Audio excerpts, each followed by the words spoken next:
Hello विद्यार्थियों, मैं doctor Sumer Singh Bairwa, सहायक आचार्य संस्कृत, राजकीय महाविद्यालय राजगढ़ अलवर।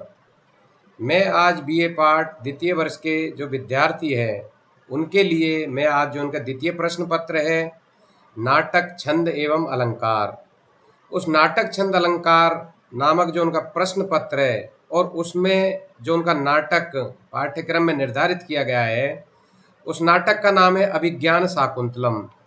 तो जो अभिज्ञान शाकुंतलम है, उस अभिज्ञान शाकुंतलम के रचयिता कौन है, उसका जीवन वृत्त किस प्रकार का है, उसका स्थिति काल, रचना काल, इसके बारे में मैं आपको वर्णन करने जा रहा हूँ। जो अभिज्ञान शाकुंतलम नामक नाटक है, उसके रचयिता जो कि महाकवि कालिदास माने गए हैं। तो जो महाकवि कालिदास है, उस महाकवि कालिदास के जीवन परिचय के बारे में मैं आपके सामने वर्णन करने जा रहा हूँ।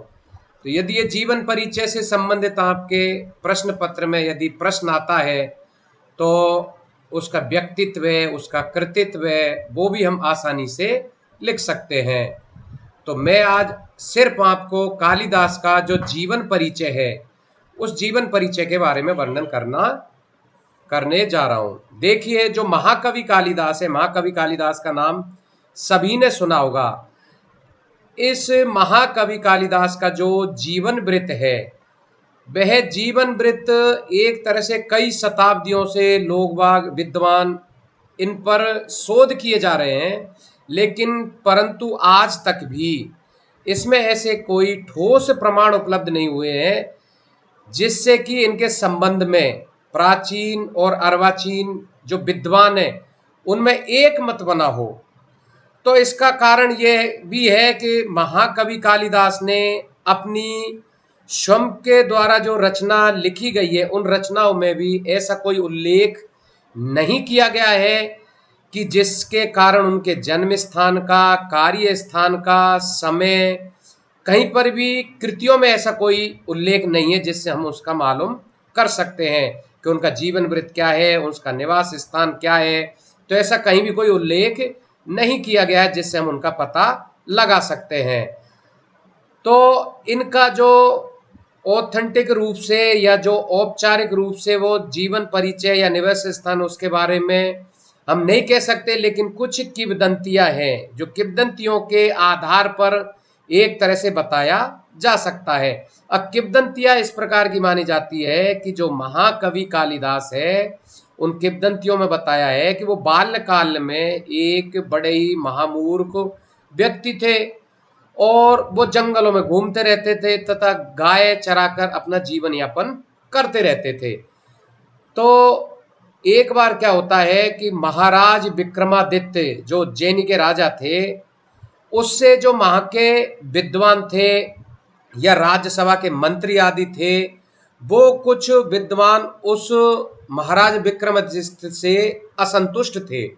तो उन्होंने उनकी जो एकमात्र पुत्री थी, उसका नाम था विद्योत्मा। वो विद्योत्मा नाम की जो पुत्री थी, वो बहुत ही प्रकांड पंडित और एक विदुषी महिला थी। लेकिन जो वहां पर विद्वान थे, उन विद्वानों ने महाराजा जो विक्रमादित्य है, उसके असंतुष्टि के कारण जो विद्वान लोग हैं, उन विद्वानों ने उस विद्योत्मा नाम की जो उनकी अकेली पुत्री थी, उनका विवाह करने की एक योजना बनाई। और वो विवाह करने की जो योजना बनाई, तो ऐसी बनाई थी कि उनका विवाह किसी एक महामूर्ख व्यक्ति से करा दिया जाए। तो एक तरह से ये पंडितों की या जो राज्यसभा में रहने वाले विद्वान व्यक्ति थे, उनकी एक तरह से एक सोची समझी साजिश थी, एक तरह से चाल मानी जाती है। तो जो महाकवि कालिदास है, उनका विवाह जो महाराजा विक्रमादित्य है, उनकी जो एकमात्र पुत्री थी विद्योत्मा, उनके साथ उनके विवाह की वो एक तरह से योजना बनाते हैं। और योजना बना करके और वो विद्योत्मा के सामने जाकर के प्रश्न रखते हैं कि यदि आपसे कोई प्रकांड पंडित यदि आपको ज्ञान शास्त्र में हरा देता है, तो आपको उसी व्यक्ति के साथ अपना विवाह रचाना होगा। तो ऐसा कह करके और ये एक तरह से शर्तें उन विद्वानों की मान ली जाती है। तो सारे विद्वान मिल करके और किसी ऐसे महामूर्ख व्यक्ति को ढूंढने के लिए चले जाते हैं, जो कि जिससे कि वो विद्योत्मा नाम की जो विदुषी महिला है उससे वह उसका विवाह कराना चाहते हैं।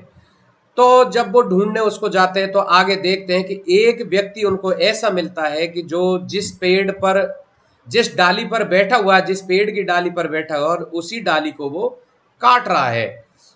तो उन्होंने सोचा कि भाई इससे बड़ा मूर्ख कोई भी व्यक्ति हमको नहीं मिल सकता। तो उन्होंने उससे कहा और उसको एक विवाह का एक लालच लोभ दे करके, क्योंकि मूर्ख व्यक्ति को यदि किसी विवाह की बात बताई जाए, उसको लोभ लालच दिया जाए, तो उसके ये बात अच्छी तरह से समझ में आ जाती है। तो उन्होंने जो पंडित थे उन्होंने मिलकर के कहा कि हम आपका विवाह एक सुंदर कन्या से कराने जा रहे हैं, इसलिए आप नीचे उतरिए और हम आपका विवाह कराएंगे। तो ये कह करके और उस जो महामूर्ख, एक तरह से मूर्ख जो व्यक्ति था, उसको पेड़ से उतार लिया जाता है और उसको पहले से ही अच्छी तरह से समझा दिया जाता है कि सिर्फ और सिर्फ आपको जो विद्योत्मा, आपका जो विवाह जिस भी कन्या से होगा, उस कन्या को आपको मूक भाषा में ही एक तरह से प्रश्नों का उत्तर देना है। लेकिन वो एक तरह से मूर्ख व्यक्ति था, वो तो यह भी नहीं जानता था कि उत्तर प्रश्न किस प्रकार से देने हैं। लेकिन ये बात जो विद्योत्मा नाम की विदुषी है, जो महाराजा विक्रमादित्य की पुत्री मानी गई थी, उसको ये सारी चीजें बातें बता दी गई थी कि जो भी शास्त्रार्थ होगा, जो भी प्रश्न उत्तर होंगे, वह एक तरह से मूक भाषा में ही प्रश्नोत्तरों का जवाब दिया जाएगा।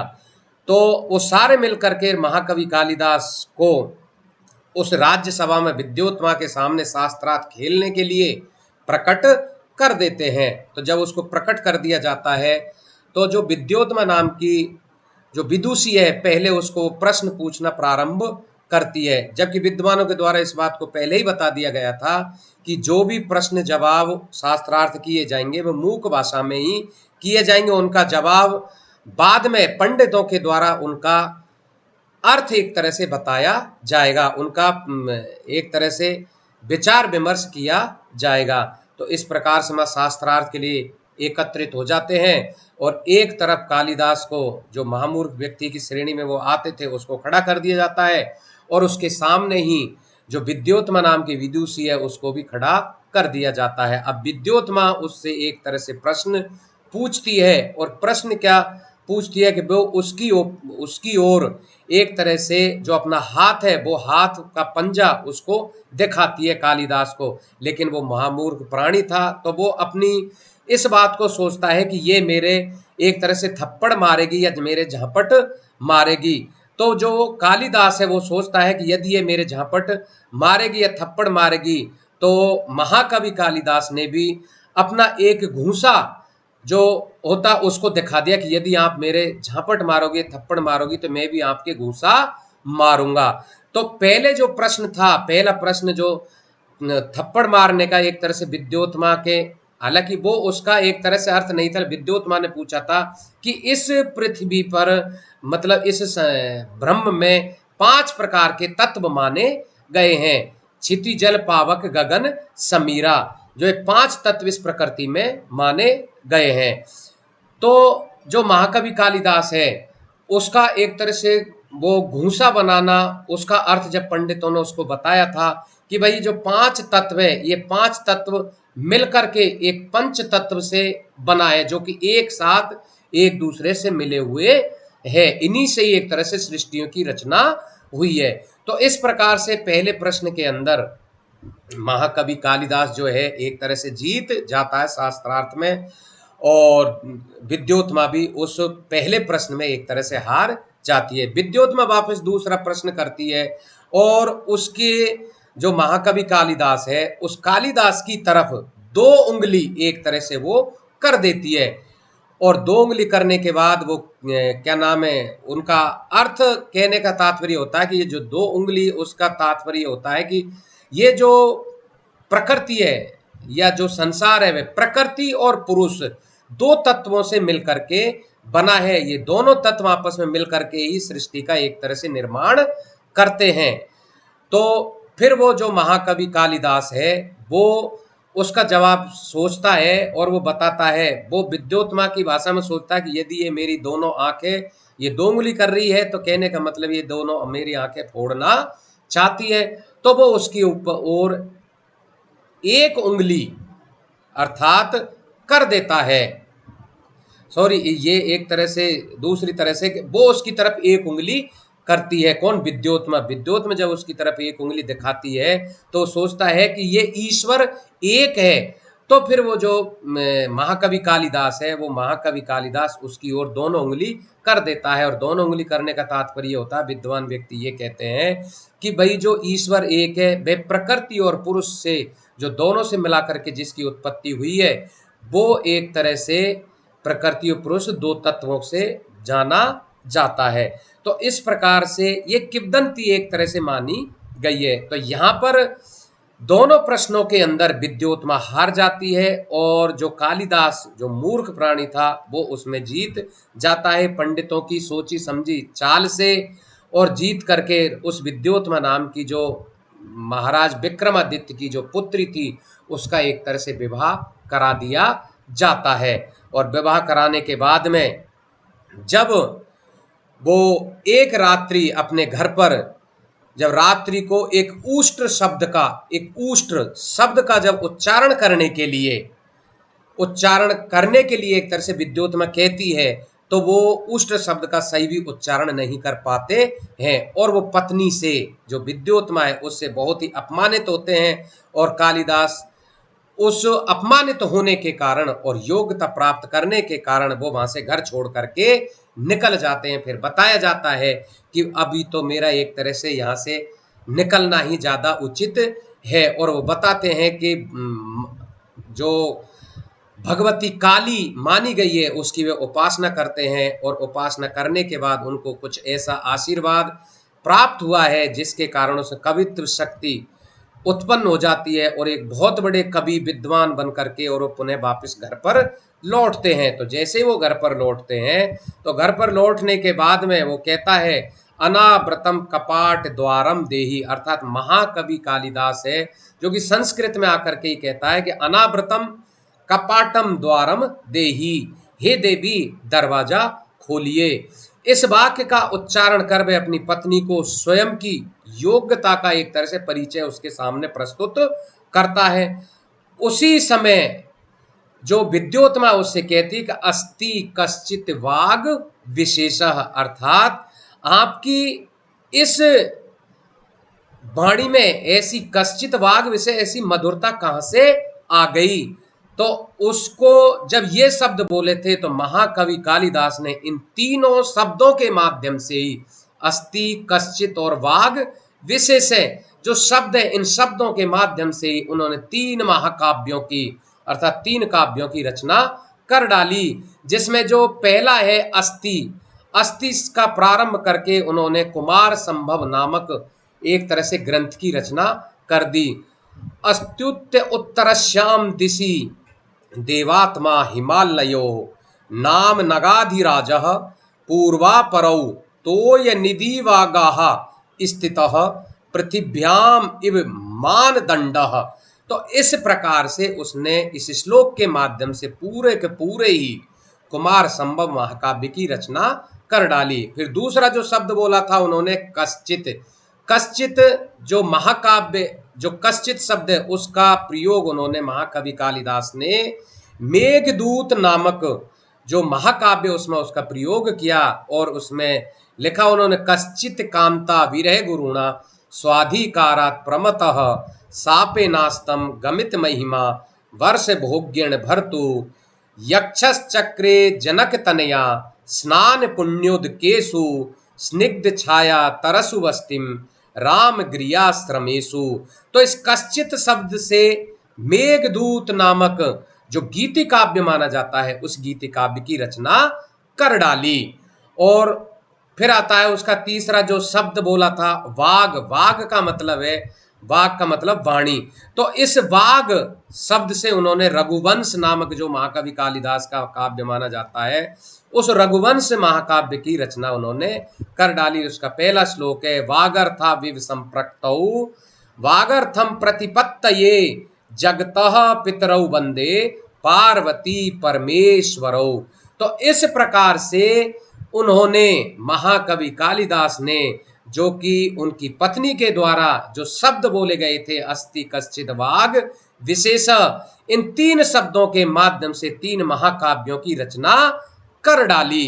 तो ये एक तरह से उनकी एक किंवदंती मानी जाती है कि भाई कैसे उनका जन्म हुआ, कैसे उनका निवास स्थान था, इसका कोई उल्लेख नहीं माना जाता, लेकिन किंवदंती के अनुसार उनका उल्लेख तरह से वहीं से एक तरह से माना जाता हो, क्योंकि उज्जैनी के राजा विक्रमादित्य थे और उनकी पुत्री विद्योत्मा थी। जब उनका शास्त्रार्थ किया तो उनका विवाह उनकी पत्नी से किया गया। तो एक अनुमान के आधार पर हम कहा जा सकता है कि वो एक तरह से उज्जैनी के निवासी होंगे। कुछ को अलग अलग भी मानते। एक अन्य किंवदंती है, उनके आधार पर बताते हैं कि लंका के जो राजा कुमारदास थे, जो 500 ईस्वी पूर्व उनके मित्र माने जाते थे, जिनकी मृत्यु वहां की एक वेश्या ने धन के लोभ में उनकी करवा दी थी।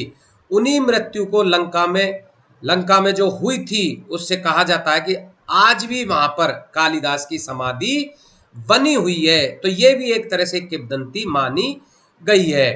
तथा कालिदास की इस प्रकार की कोई रचनाओं में भी ऐसा कोई संकेत नहीं मिलता है जिससे कि कोई निर्णयात्मक स्थिति पर पहुंचा जा सके।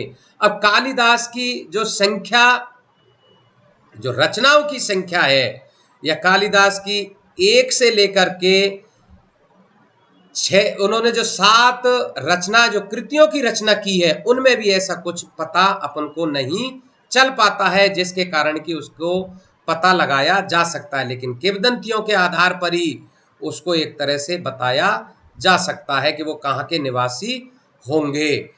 कुछ उन्होंने जो वर्णन छोड़ा है वो मेघदूत में भी एक तरह से वर्णन उन्होंने किया है। कालिदास की देखो एक श्लोक भी बताया है कि एको अयम जीयते हंतः कालिदासो ने केनचित श्रृंगारे ललितोद्गारे कालिदास सत्रय की मुहु, अर्थात कालिदास को एक परिमल की उपाधि से विभूषित किया गया था। कुछ विद्वान मानते हैं कि कुछ लोग इन्हें काली का भक्त मानते हैं। कुछ की धारणा है कि कालिदास उनका जन्म का नाम नहीं है, तो काली की जब उन्होंने उपासना की थी तो उनका नाम कालिदास पड़ा था। संस्कृत के कुछ विद्वान इसको विक्रमादित्य का, जो राजा विक्रमादित्य उसका मित्र भी मानते हैं। कुछ राजा भोज से भी उनका संबंध जोड़ते हैं। और लोक प्रसिद्ध के अनुसार बादशाह अकबर बीरबल के किस्सों के साथ भी राजा भोज और कालिदास का एक तरह से अनेक वर्णन मिलते हैं। कुछ किंवदंतियों के आधार पर जीवन या उनके जीवन वृत्त या इतिहास लेखकों के या उनके स्वयं के ग्रंथों के आधार पर कुछ ऐसा